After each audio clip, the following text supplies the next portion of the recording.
वचन दिले तू मला मालिकेच्या आजच्या भागामध्ये दोन मोठे ट्विस्ट आले आहेत. म्हणजे होतं असं सुरुवातीला की जो इन्स्पेक्टर माने आहे हर्षवर्धनने आपल्या हाताशी घेतलेला फोन करून त्यांना आधीच सावध करतो की ऊर्जाच्या हाती विक्रांतच्या विरोधात महत्त्वाचा खूप मोठा पुरावा लागलाय. म्हणून हर्षवर्धनने एक स्ट्रॅटजी वापरली. स्वतः विक्रांतला ऑफिसमध्ये बोलावून त्याला घोळात घेऊन सत्य काय आहे ते जाणून घेतले. पूर्वाचा स्वतःचा ऊर्जावरचा राग निवळतो. ऊर्जा आनंदाने शौर्याची भेट घेते. पण तिथेच ट्विस्ट येतो, कारण स्वतः शौर्य ऊर्जाला प्रपोज करतो आणि ऊर्जाला या गोष्टीचा मोठा धक्का बसलाय. या दोन्ही घटना नक्की घडतायत तरी कशा? विक्रांत गुन्हेगार आहे हे सत्य हर्षवर्धनला कळेल का? आणि शौर्यने अचानकच प्रपोज केल्याने ऊर्जाचा काय निर्णय असेल पाहणार आहोत. त्यासाठी व्हिडिओ शेवटपर्यंत बघा आणि आपल्या व्हिडिओला हाईप पॉईंट जरूर द्या. ऊर्जा जेव्हा चाळीत येते तेव्हाच तिला नेमका शौर्याचा फोन येतो. पण आईने तर तिला अट घातली होती शौर्याला भेटायचा नाही, म्हणूनच ऊर्जा त्याचा फोनच घेत नाही. शौर्य वैतागतो की फोन का घेत नाही आहे ही. परत परत तो तिला फोन करतच राहतो. शेवटी नाईलाजाने का असेना पण ऊर्जा त्याचा फोन घेते. शौर्य विचारतो की तू माझा फोन का घेत नव्हतीस? ऊर्जा वैतागून सांगते की आता घेतलाय ना. शौर्य विचारतो की म्हणजे? ऊर्जा सांगते की काही नाही, कशासाठी कॉल केलायस? तेव्हा शौर्य विचारतो की मी हे विचारायला फोन केलाय की पुढे काय करायचं आहे आपण. ऊर्जा विचारते की पुढे म्हणजे? शौर्य समजावतो की अगं पुढे म्हणजे इन्स्पेक्टर हुलबुद्धेंनी आपल्याला भेटायला बोलवलं होतं ना. तेव्हा ऊर्जा त्याला सांगून टाकते की मी गेले होते आणि त्या 4 मुलांच्या विरोधात मी FIR दाखल केले. शौर्य विचारतो की FIR पण का? तेव्हा ऊर्जा सांगते की इन्स्पेक्टर हुलबुद्धेंना एक व्हिडिओ मिळाली आहे ज्यामध्ये स्पष्ट दिसतं की ते 4ही मुलं माझ्यावरती अटॅक करतायत.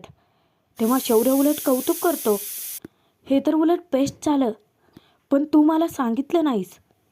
तेव्हा ऊर्जा विचारते की पण त्याने काय फरक पडतो? समजलं, पण आता पुढे काय करायचं? तेव्हा ऊर्जा पुन्हा वैतागते की मला नाही माहिती काय करायचं आहे ते. तेव्हा शौर्य तिला शांतपणे विचारतो की अगं तू इतकी इरिटेट का होतेस? ऊर्जा विचारते की तू मला सतत प्रश्न का विचारतोयस पण?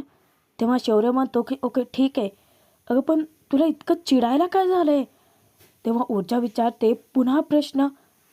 त्यावर शौर्य विचारतो की अगं ऊर्जा काय झालंय मला कळायला नको आहे का? ऊर्जा विचारते की पण का कळायला हवंय? शौर्य वैतागून खरं कारण सांगणार असतो, पण तो स्वतःला आवर घालतो. अगं ऊर्जा तू का चिडतेस? त्याचं कारण मला कळायला हवंय ना. हे बघ तू कोणा दुसऱ्याचा राग माझ्यावरती काढतेस का? बरं माझं काही चुकलं असेल तर मला कळायला नको आहे का? तेव्हा ऊर्जाला स्वतःलाच इतकं गिल्टी वाटतं की ती स्वतःहून त्याची माफी मागते. ती स्वतःहून शौर्यला सॉरी बोलते. तेव्हा शौर्य म्हणतो की अगं माफी नको मागूस. तो तिला रिक्वेस्ट करतो की बरं तू तू ना चाय चुईच्या इथे ये, तुझी फेवरेट खुरखुरीत खारी आपण खाऊयात. तेव्हा पुन्हा ऊर्जा चिडतेच. तुला का जाणून घ्यायचं आहे माझं काय फेवरेट आहे आणि काय नाही ते? शौर्य पुढे जास्तीचं काही बोलत नाही. तो उलट ऊर्जाची समजूत घालतो की बरं ठीक आहे, हे बघ ऊर्जा तू जेव्हा शांत होशील ना त्यानंतर तू मला फोन कर हवं तर. तो स्वतःच फोन ठेवून देतो. ऊर्जाला मनातून इतकं वाईट वाटत असतं, याच्याशी असं तोडून बोलते ती. सॉरी शौर्य, हे बघ तुझ्याशी असं वागताना मला खरंच खूप वाईट वाटतंय, पण मी माझ्या आईचं म्हणणं असं ओढवून नाही लावू शकत. इकडे आजी मात्र विजयाची चांगलीच खरडपट्टी काढते. विजया किती वर्ष झाले तुला या घरात राहून? बाहेरच्या माणसांसमोर घरातल्या मोठ्या माणसांना क्रॉस करायचं नाही हा नियम तू विसरली आहेस का? की सोयीस्करपणे तू विसरण्याचं नाटक करतेस? हे बघ विजया, तुला सून आली आहे, जावई येऊ घातलाय, पण तुला निर्णय घेण्याचा अधिकार द्यायला अजून खूप वेळ आहे. हे बघ विजया, तुला जर का माझ्याशी बरोबरी करायची असेल तर दोन्ही गोष्टींचा नीट विचार करायला शिक आधी. आजीचं लक्ष दिव्याकडे जातं, पण तिचाही राग ती विजयावरतीच काढते. हे बघ विजया, बाहेरची माणसं घरी येतात आणि तेव्हा तुझी सून अशी लंकेची पार्वती बनून जर त्यांच्यासमोर वावरत असेल ते तुला चालत असेल, मला नाही. जहागीरदारांच्या प्रतिष्ठेला हे शोभत नाही. आजी विजयाला आदेश देते की दिव्याचे दागिने आत्ताच्या आत्ता परत कर आणि दिव्याला आनंदाचा धक्काच बसतो. त्यानंतर आजी शैलेजाला आदेश देते की शिर्केंचे जो काही शगुन आलाय ना तो त्यांना परत पाठव. आजी तशीच निघून जाते. विजयासुद्धा दिव्याला खुन्नस देत तिच्या रूममध्ये निघून जाते. दिव्याला खरं तर आनंद या गोष्टीचा असतो की तिला काही करावंच लागलं नाही. तिचे जेवढे काही दागिने असतील ते स्वतःहून तिच्याकडे परत येत आहेत. इकडे शौर्यला ऊर्जाची काळजी वाटते. तो विचार करतो की हिने काही खाल्लं असेल का आणि परत तो तिला फोन करतो. ऊर्जा आहे त्याच ठिकाणी थांबलेली. जेव्हा ती शौर्याचा फोन घेते तेव्हा शौर्य विचारतो की तू काही खाल्लंयस का? ऊर्जा विचारते की पण तू का विचारतोयस? तेव्हा शौर्य तिला म्हणतो की अगं सकाळपासून तू एकटीच फिरत असशील ना म्हणून म्हणतोय. हे बघ तू ना चायचुईच्या इथे जाऊन चहासोबत 2 खारी खाऊन ये ना प्लीज. शौर्य इतकी काळजी करतोय तीच गोष्ट तिला खटकते. ती पुन्हा रागातच बोलते, हे बघ शौर्य, मी घरी जाते आणि मी काही खाल्लंय किंवा नाही याची काळजी करायची तुला काही गरज नाही आहे. शौर्य म्हणतो की बरं मी पण घरीच जातोय, तू शांत झालीस का मला फोन कर. ऊर्जा स्पष्ट सांगते मी नाही करणार आहे फोन. त्यावर शौर्य म्हणतो की मी वाट बघेन पण. ऊर्जा पुन्हा रागात बोलते, मी सांगितलं ना तुला मी नाही करणार आहे फोन.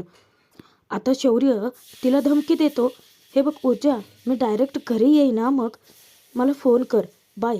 फोन ठेवून देतो तो. ऊर्जा तर घरी निघून जाते.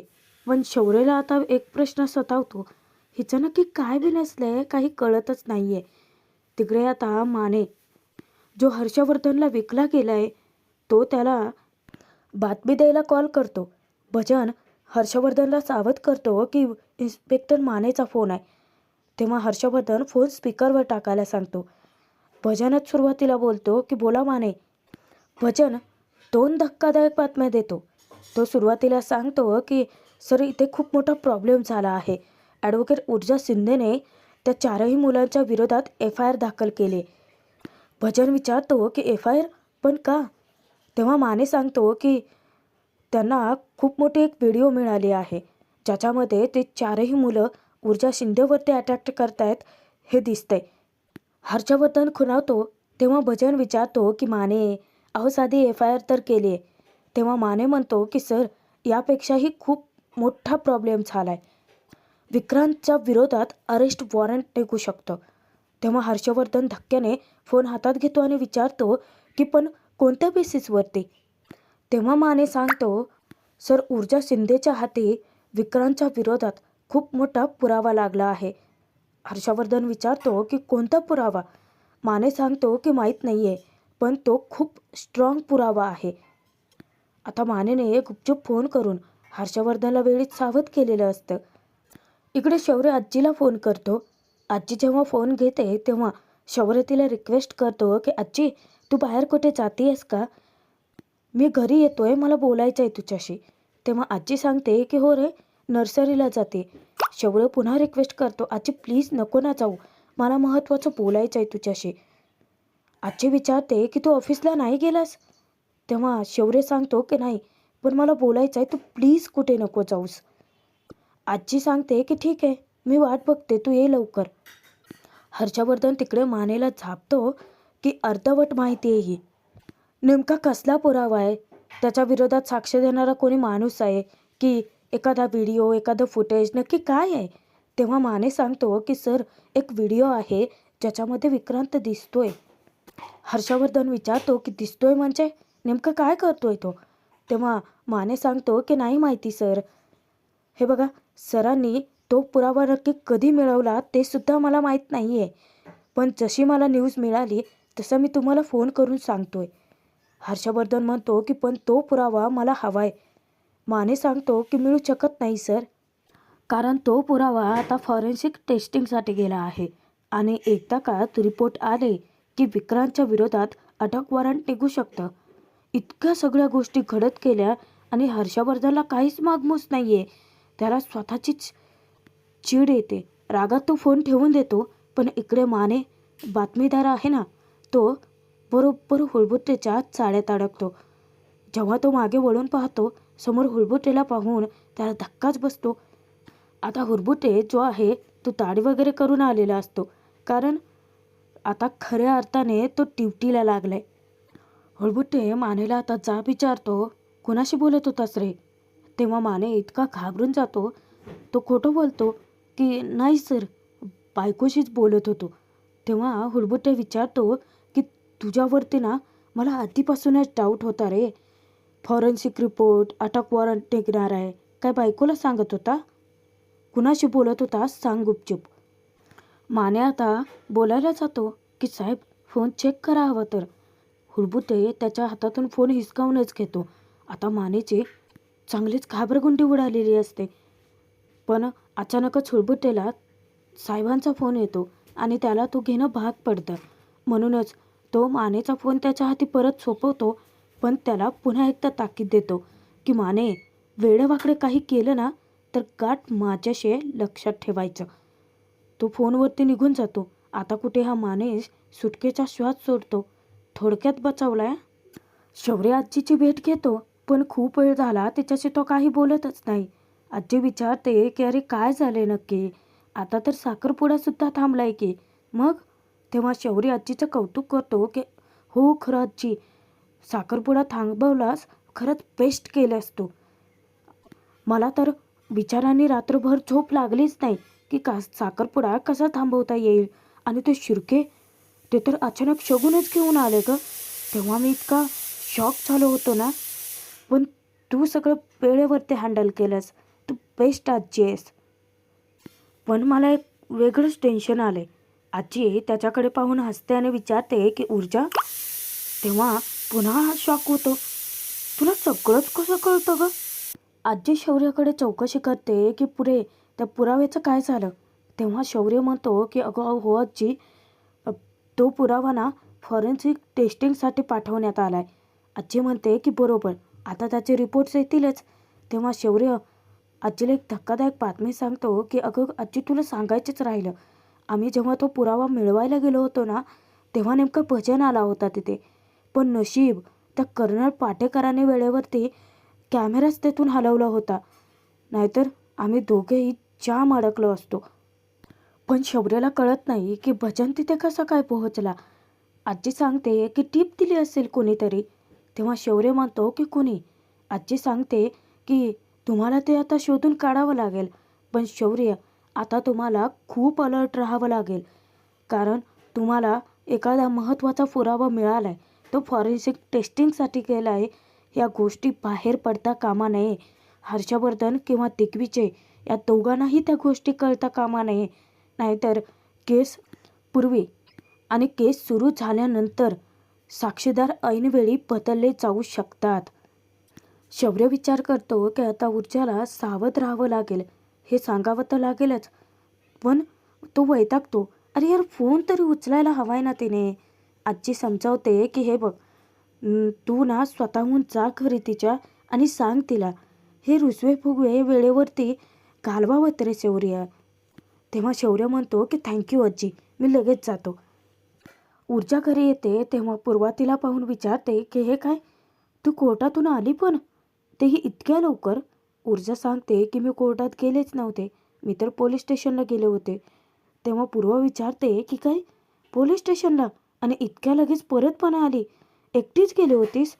तेव्हा ऊर्जा म्हणते की काळजी करू नकोस, शौर्य नव्हता माझ्यासोबत. आणि तशीच ती घरात निघून जाते. इकडे हर्षवर्धनच्या मनात विचारांनी नुसतं थैमान घातलेलं असतं. ऊर्जा शिंदेच्या हातात पुरावा लागला. जर विक्रांत इनोसंट असेल तर तिच्या हातात पुरावा लागूच कसा शकतो? नेमकं आज आईने घरी साखरपुडा मोडला आणि इकडे ऊर्जा शिंदेच्या हातात पुरावा लागला. मला नक्की काय चाललंय समजतच नाहीये. कोणत्याच गोष्टीची लिंक लागत नाहीये की या सगळ्या गोष्टी एकत्रच जोडल्या गेलेल्या आहेत. विक्रांत शिर्के हा मला गुन्हेगार वाटत नाहीये, पण जर तो निर्दोष असेलच तर मग ऊर्जा शिंदेच्या हातात कोणता पुरावा लागलाय? नक्की पुरावा लागलाय हाती का ती खोटं बोलते? माझ्यापर्यंत जे पोहोचलं आहे ते अर्ध सत्य आहे की पूर्ण सत्य आहे? तो पुरता गोंधळून जातो. आता या प्रश्नाचे उत्तरं कोणाकडून मिळतील असा विचार करत तो पटकन विक्रांतला कॉल करतो आणि त्याच्या ऑफिसमध्येच भेटायला बोलावतो. इकडे ऊर्जा खूपच अस्वस्थ असते. तेव्हा पूर्वा तिची समजुती घालते. ऊर्जा, हे बघ, मला माफ कर बाळा, पण एखाद्या तरुण मुलीच्या आईची मनस्थिती काय असते ते तुला नाही कळणार. सतत धाकधूक असते अगं तिच्या मनात. सतत असं वाईट म्हणजे विचार चालू असतात की आपल्या मुलीला कधी कोणी अथवा बोलू नये. माणसं खूप वाईट असतात अगं. म्हणजे निखळ मैत्री, निखळ नातं त्यांना कधी दिसतच नाही. स्त्री पुरुष यांच्या नात्याचा एक भलताच अर्थ काढतात अगं ही लोक. तेव्हा ऊर्जा समजावते की मला कळतंय का आई, म्हणूनच तर मी तुझ्याशी वाद नाही घातलाय ना. मी समजू शकते, बाबा गेल्यानंतर 2 मुलींना तू एकटीने वाढवलं आहे आणि तू नको काळजी करू. जोपर्यंत तुझ्या मनाचं समाधान होत नाही तोपर्यंत मी नाही भेटणार आहे शौर्यला. आता ऊर्जा तेथून निघून जाणार. उलट पूर्वा तिला आनंदाचीच बातमी देते. कारण पूर्वा स्वतःहून ऊर्जाला हे सांगते की म्हणून मला तुझ्याशी हेच बोलायचं होतं. आता मी ठरवलंय, लोक काहीही बोलू देत, पण मी नाही बोलणार आहे तुला शौर्यवरून काही. कारण माझ्या मनूवरती पूर्ण विश्वास आहे. हर्षवर्धन विक्रांतशी बोलण्याचा प्रयत्न करत असतो. आधी तर सुरुवातीला तो त्याच्यासाठी कॉफी मागवतो. तेव्हा हर्षवर्धन म्हणतो की घे कॉफी घे ना. तेव्हा तो जरा जास्तच ॲटिट्यूडमध्ये आलाय विक्रांत. हर्षवर्धन हसून त्याला विचारतो की नाराज असतील ना. विक्रांत सांगतो की नाही, समजून घेऊ शकतो मी हे सगळं. तेव्हा हर्षवर्धन म्हणतो की मला कळतंय. घरी सगळे कसे आहेत? बाबा खूप चिडले असतील ना. विक्रांत सांगतो की हो, आणि मलाही शॉक बसलाय. हर्षवर्धन विक्रांतच्या समोरच्या खुर्चीत येऊन बसतो आणि तो आधी तर त्याला गोड बोलून गोळात घेतो. हे बघ, तू अजिबात टेन्शन घेऊ नकोस. तुझं लग्न तीर्थाशीच होणार आहे आणि अर्पिताचं शौर्याशी. तेव्हा विक्रांत इतका खुश होतो. तो म्हणतो की बघा ना, मुळात अंकल मी या सगळ्याचं टेन्शन घेतच नाही आहे. पण बाबांचं काय करू? मी हजारो वेळा त्यांना सांगतोय की मी काहीच केलेलं नाही आहे, तरी पण ते सगळा राग माझ्यावरच काढतायत. आता बघा ना, त्या दिवशी पण मी त्यांना कितीदा सांगत होतो, पण शेवटी ते माझ्यावरतीच चिडले. ते तरी काय करणार, त्यांच्यावरती पॉलिटिकल प्रेशर आहे ना. विक्रांत इतक्या समजूतदारपणाच्या गोष्टी करत असतो. तेव्हा हर्षवर्धन म्हणतो की आय से डोंट वरी. तू जाऊन सांग तुझ्या बाबांना की माझं पॉलिटिकल करिअर सेफ आहे. आता विक्रांत म्हणतो की अंकल, मुळात ही केस तुमच्याकडे आहे ना, त्यामुळे मला टेन्शनच नाही आहे. मी पूर्ण कॉन्फिडंट आहे. हर्षवर्धन बोलण्याच्या ओघात मुद्दाम बोलतो की अरे असायलाच पाहिजे. आता तू त्या दिवशी त्या पद्माचा विनयभंग केलास आणि शौर्य शॉक, सॉरी विक्रांत शॉक. इकडे ऊर्जा इतकी खुश असते. ती म्हणते की आई थँक्यू. मला ना कळतच नव्हतं मी कसं वागू, कसं बोलू, काही सुचतच नव्हतं. तेव्हा पूर्वा तिची समजूत घालते की छान मन लावून काम कर. माझंही जरा चुकलंच, पण मी काय करू गं. ते म्हणतात ना की दुधाने तोंड पोळलेला ताकाही फुंकून फुंकून पितो, तसंच काहीसं झालं माझं. पण पूर्वा तिच्याकडून फक्त एकच गोष्ट मागते की मला मानसिक त्रास होईल असं काहीतरी करू नकोस.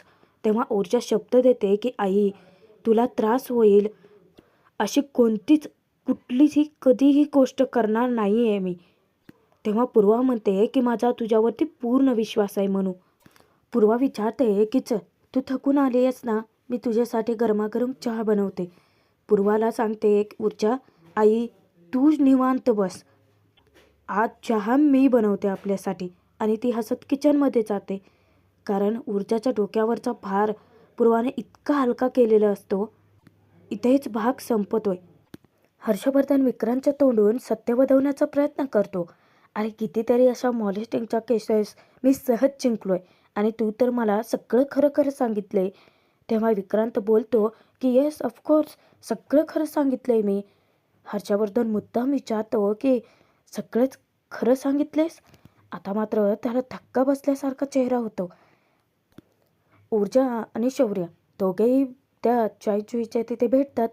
ऊर्जा त्या चायवाल्याशी बोलत असते की बघा, माझ्यामुळे तुमचं अजून एक गिराईक वाढले, इसी बात पे हो जाए एक खारी.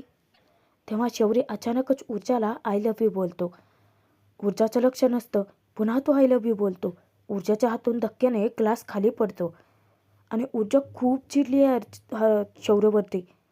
शौर्य कसा म्हणवेल आणि विक्रांत खोटं बोलतोय हे सत्य हर्षवर्धनला कळेल का? पाहणं मनोरंजकच